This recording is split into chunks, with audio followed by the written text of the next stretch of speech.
தமிழகத்தில் கந்துவட்டி மற்றும் நுண்நிதி கடன் வழங்கும் நிறுவனங்களின் அட்டூழியம் நாளுக்கு நாள் எல்லை மீறிக்கொண்டே செல்கிறது. சாமானிய மக்கள் தங்கள் அவசர தேவைகளுக்காக சிறு தொகையை கடனாக பெற்றுவிட்டு அதை திரும்பி செலுத்த முடியாமல் திணறுவதும், அதற்காக கடன் வசூல் செய்யும் நபர்கள் அவர்களை தரைக்குறைவாக பேசுவதும் தொடர்கதையாகி வருகிறது.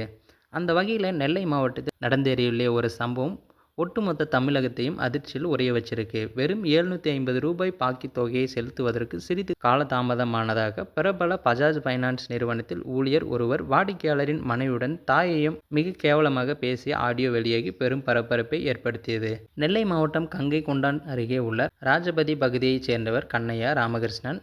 இவர் அப்பகுதியில் பால் வியாபாரம் செய்து வருவதுடன் தனியார் நிறுவனம் ஒன்றில் வேலை பார்த்து வராரு. இவர் தனது தேவைக்காக பஜாஜ் பைனான்ஸ் நிறுவனத்தில் ரூ. 1,15,000 கடன் பெற்றிருந்தார். இந்த கடனுக்காக மாதந்தோறும் ரூ. 4,750 தவணை தொகையை மிகச் சரியாக செலுத்தி வந்திருக்காரு. கடந்த 10 மாதங்களாக எந்தவித பாக்கியமின்றி தனது கடனை நேர்மையாக செலுத்தி வந்த கண்ணையா ராமகிருஷ்ணனுக்கு இந்த மாதம் மட்டும் சிறிது பணத்தட்டுப்பாடு ஏற்பட்டிருக்கு.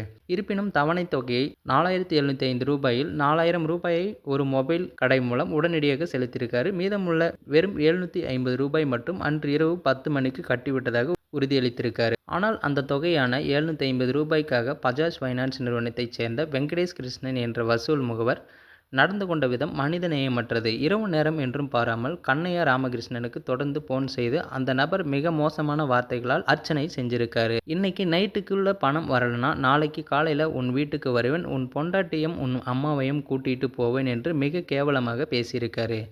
உன் பொண்டாட்டி என்ன எவனையும் கூட்டிட்டு போக மாட்டாளா என்று வாய் கூசும் அளவுக்கு ஆபாசமாக பேசிய அந்த ஆடியோ தற்போது வெளியாகி பார்ப்பவர் நெஞ்சை பதற வச்சிருக்கு. ஒரு பெண் என்றும் பாராமல் வாடிக்கையாளரின் குடும்ப பெண்களை இவ்வளவு இழிவாக பேசியது கடும் கண்டனத்திற்குரியது.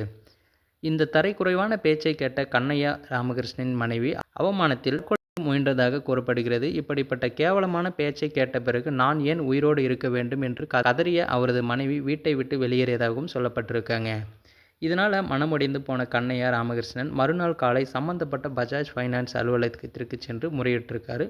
ஆனால் அங்கிருந்த மேலாளர்கள் வைகுண்டம் மற்றும் வரதராஜன் ஆகியோர் இருவரும் முறையான பதில் அளிக்காமல் அலட்சியப்படுத்தியிருக்காங்க. இதனால் விரக்தியில் உச்சிக்கு சென்ற அவர் தான் மறைத்து வைத்திருந்த பெட்ரோலை ஊற்றி தற்கொலை செய்து கொள்வதாக முயன்ற சம்பவம் அந்த இடத்தையே போர்க்களமாக்கியிருக்கு. அங்கிருந்தவர்கள் அவரை தடுத்து நிறுத்தியதால் பெரும் அசம்பாவிதத்தை தடுக்கவும் முடிந்திருக்கு. கடன் வசூலிக்கும் நிறுவனங்கள் பொதுமக்களிடம் அத்துமீறி நடந்து கொண்டால் அவர்களுக்கு 5 ஆண்டுகள் வரை சிறை தண்டனை விதிக்கும் வகையிலான சட்ட மசோதாவை தமிழக அரசு கடந்த 2025ஆம் ஆண்டு ஏப்ரல் மாதம் சட்டசபையில் நிறைவேற்றியது. துணை முதலமைச்சர் உதயநிதி ஸ்டாலின் தாக்கல் செய்த இந்த மசோதாவின்படி கடன் வாங்கியவர்களின் குடும்பத்தாரை மிரட்டுவதோ, அவமானப்படுத்துவதோ அல்லது தற்கொலைக்கு தூண்டும் வகையில் பேசுவதோ கடுமையான குற்றமாகும். ஆனால் இந்த சட்டங்கள் எதையும் மதிப்பதாக தெரியாத இந்த தனியார் நிறுவனங்கள் தொடர்ந்து அடியாட்களையும் ரவுடிகளையும் வைத்து பொதுமக்களை மிரட்டி வருவது வேதனையான விஷயம். ரூ. 750க்காக ஒரு குடும்பத்தின் மானத்தையே வாங்கும் அளவுக்கு துணிந்த இத்தகைய நபர் மீது காவல்துறை மிக கடுமையான நடவடிக்கை எடுக்க வேண்டும் என்பதே பாதிக்கப்பட்ட மக்களின் கோரிக்கையாக உள்ளது. நெல்லை சந்திப்பு காவல் நிலையம் இது குறித்து புகார் அளித்தும் போலீசார் மெத்தனமாக செயல்படுவதாக கண்ணையா ராமகிருஷ்ணன் வேதனையுடன் தெரிவிச்சிருக்காரு. இனியாவது காவல்துறை விழித்துக் கொண்டு இதுபோன்ற வசூல் ரவுடிகள் மீது இரும்பு கரம் கொண்டு நடவடிக்கை எடுக்குமா என்பதை பொறுத்திருந்து தான் பார்க்க வேண்டும்.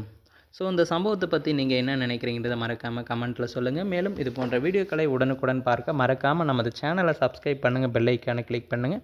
அப்போ தான் டெய்லி நம்ம போடக்கூடிய வீடியோ உங்களுக்கு உடனுக்குடன் நோட்டிஃபிகேஷனாக வந்து சேரும்.